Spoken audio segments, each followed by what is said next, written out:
a little bit of visiting with some of my notes. And first thing I wanted to talk about was, you know, they found footprints. They found footprints all over this country and over different parts of the world, and they've dated them, carbon dated them to be millions of years old. But the people who believe in God don't. A lot of people who believe in God who are creationists, but they don't know really the truth. They don't want those footprints getting out. They don't want nothing to do with those footprints. And then you have the people who are they believe in evolution. They don't want those footprints getting out. Well, let's talk about them for a minute. What would those footprints be? Well, the footprints, friend, all they are is just angelic footprints. They look just like our footprints today.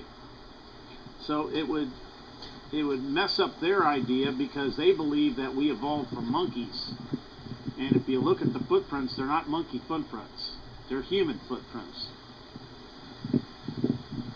This body we have is an identical copy. It's what you could look at phantom. It's the exact same as it was, your body, as it was in a spirit body. No different. Exactly the same. So those footprints that they find are just angelic people who were, you know, before you were here, you were in a spirit. It's a spirit body, and sometimes they can leave footprints, and they're in rock, so there's no way to make them. And in some cases, there's dinosaur footprints right next to them. So if there's dinosaur footprints right next to them, and they're old, and a lot of people think, well, the people, creationists, they believe that the Earth's only 6,000 years old. They don't know any better, so they don't want that getting out either. Well, that'll help you understand what those are. They're angelic footprints, and we look exactly like we did before.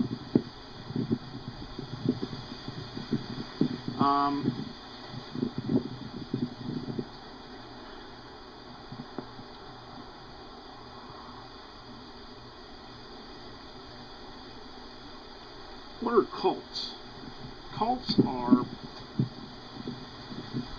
churches, could be churches or anything else that won't let you ask a question, or they can't answer.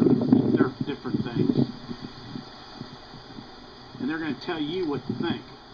I'm here to tell you, I want you to make up your own mind.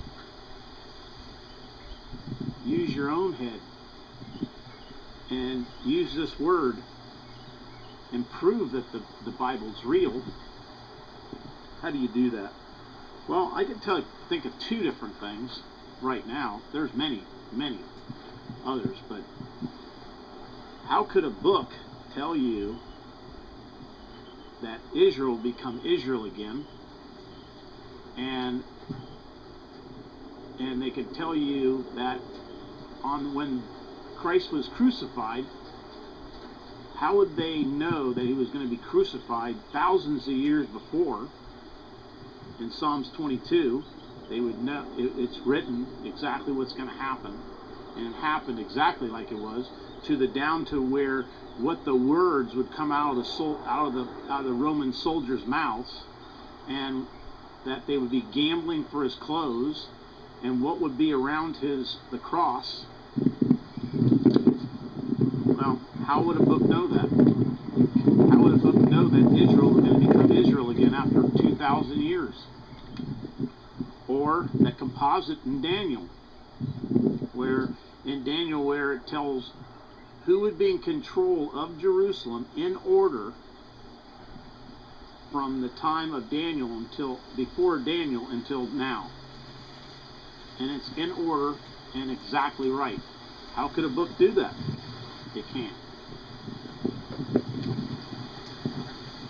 This earth is millions and millions and millions and millions and millions of years old. There wasn't time like there is now. When we were in the spirit, there wasn't time like there is now. What do I mean by that? Well, you've always existed. You've never stopped existing. In Genesis, it's a good thing. It tells them to replenish the earth, because it was once, before the flesh, there was plenty of people. We were all here.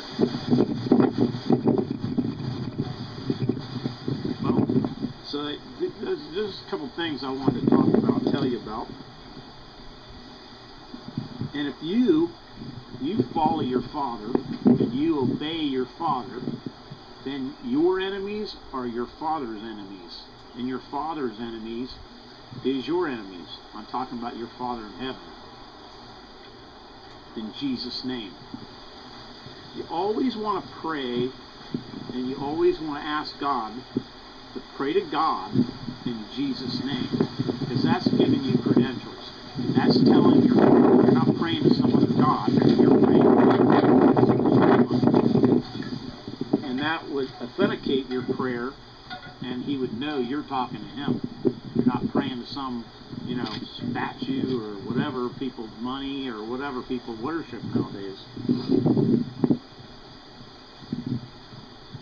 We were talked yesterday, I touched a little bit on pastors. Pastors or preachers, pastor, they should furnish good pasture. Fertile pasture. They should be teaching you meat and giving you good food to eat. That's what your pastor's supposed to do. Or is he just a feel-good preacher, or is he just talking about money? Well, we're getting way past that now. It's time to get, busy. I have down here God's army. Can you imagine God's army if he would just clear and see that other dimension and see his army sometimes? It would be so awesome. Like Elijah at one time. If you're following your Father and you are obeying him, his hand's on you. He wants to make sure about his children. He doesn't want people who are, right, especially the people now, the elect. He's going to test them and make sure and strengthen them in life, because he doesn't need any, hothouse lilies. He needs some people battle tested and can handle a little bit, not afraid, not wimps. He doesn't need wimps. He needs some real people who will stand for him. And he wants tested people. If you were going to battle, you would not want somebody who hadn't been tested.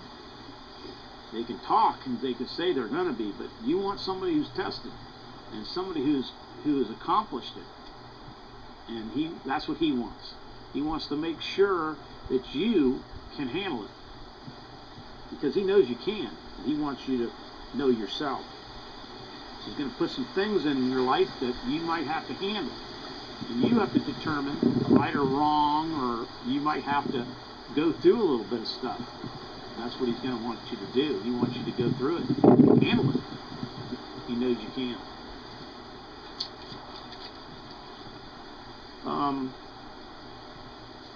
I talked about those fallen angels yesterday, that they're already judged. But Enoch, like Enoch did, he warned about those fallen angels. Now, how did he warn about it? He told you they're coming. They're going to come. And I'm telling you right now, they're going to come. They're coming soon.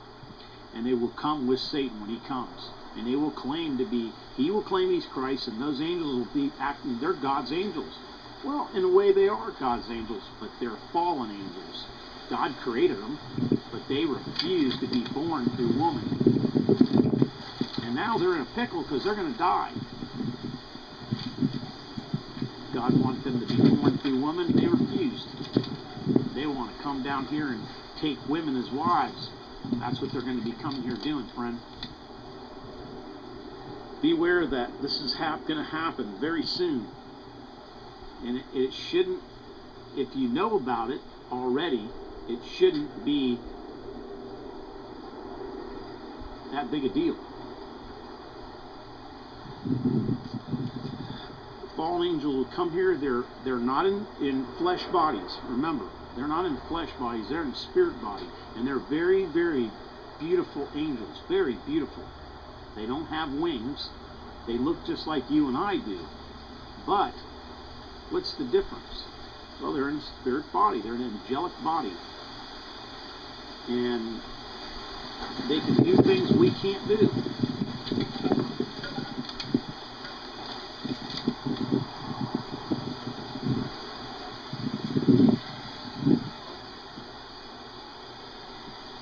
I want to touch on war.